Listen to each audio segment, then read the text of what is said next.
You wake up, your eyes stinging, and for a moment, the world's blurry. Screens blink, notifications flood in. You remember the adrenaline from last night's stream. That insane clutch. The moment the chat went wild. The follower counter skyrocketing mid-game. Slowly it sinks in. This is your life. You are Jynxzi, the gamer, the entertainer, the legend people watch across the world. Now let's walk through how you became this. The early days. Your real name is Nicholas Stewart. You were born on September 26, 2001 in the United States. Your friends call you Nick, your fans call you Jynxzi. Some people even call you Junko, but right now no one calls you. You wake up to a world that demands your attention before you've even had coffee. You're 24 years old. Your face, voice, reactions, and every little twitch you make during a stream are known by millions. You have millions of followers on Twitch and YouTube, and your clips circulate everywhere, from TikTok to Reddit. Before all of this, you were just a kid who loved video games. At first, you played them to have fun, to escape, to fill time after school. You didn't think about views, followers, or internet fame. You just liked talking to people while you played. Real people, even if only a few watched at first. In 2019, you created your Twitch channel. You didn't expect much. Most days, only a handful of people, sometimes just one, watched you stream. But you didn't quit. You kept showing up. You kept playing. You kept talking. That consistency laid the first stones of what would become something huge. In 2020, you also began posting videos on YouTube. Clips, highlights, funny moments. For months, your streams were just another channel among thousands of Twitch. You played games, especially Tom Clancy's Rainbow Six Siege. You laughed when things went right. You got frustrated when they went wrong. You reacted honestly. Then, slowly, things started to change. Clips of your funniest moments started getting shared online. People began to notice how real you were. No acting, no script, just honest reactions, captured in mid-stream. Those clips spread. People watched them again and again and again. Before you knew it, your name was everywhere. Your follower count exploded. Millions began turning in, and your streams weren't small anymore. They were huge. On April 12th, 2023, you hit a milestone most streamers only dream of. You reached 1 million followers on Twitch. Now, at the same time, you became the most subscribed streamer on Twitch, overtaking huge personalities like XQC and Kai Cenat. You weren't unknown anymore. You were Jynxzi. In 2023, things crossed a line you never expected to cross. You were named Best Breakthrough Streamer and Gamer of the Year at the Streamer Awards. Standing there hearing your name called felt unreal. You remember the nights when nobody watched, the streams where you talked to yourself, the times you wondered if any of this would ever even matter. Now it did. In 2024, it happened again.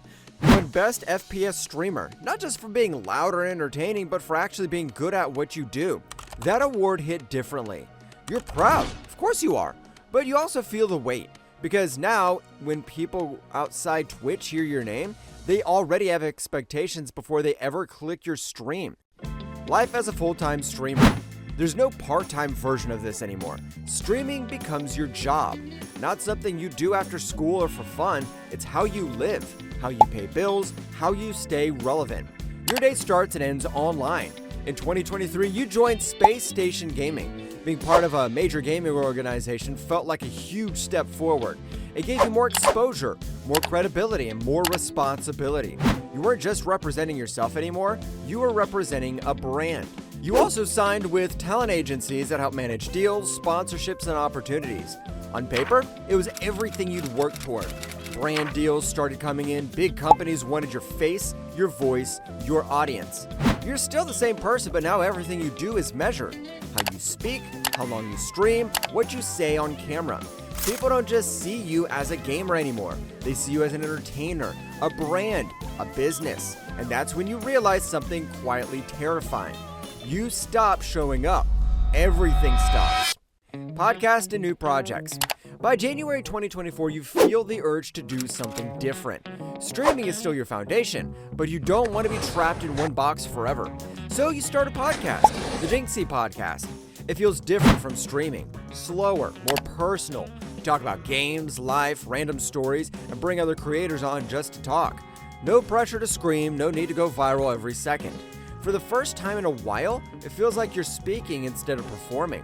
The podcast shows people something new, that you're not just reactions or rage. You have thoughts, opinions, a personality that exists even when you're not yelling into a mic. And for you, that matters more than views. Personal life.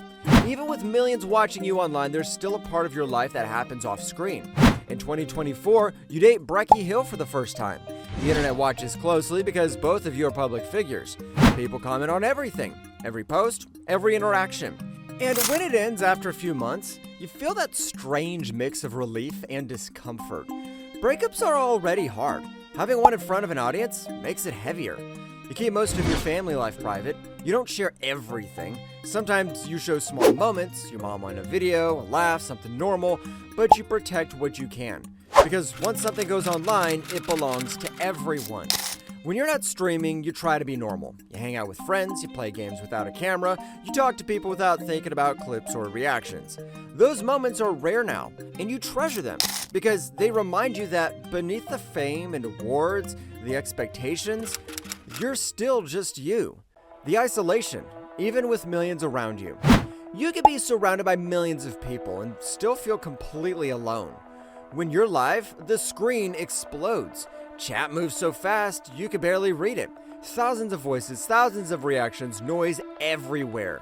You're laughing, you're yelling, you're on. But the moment the stream ends, silence.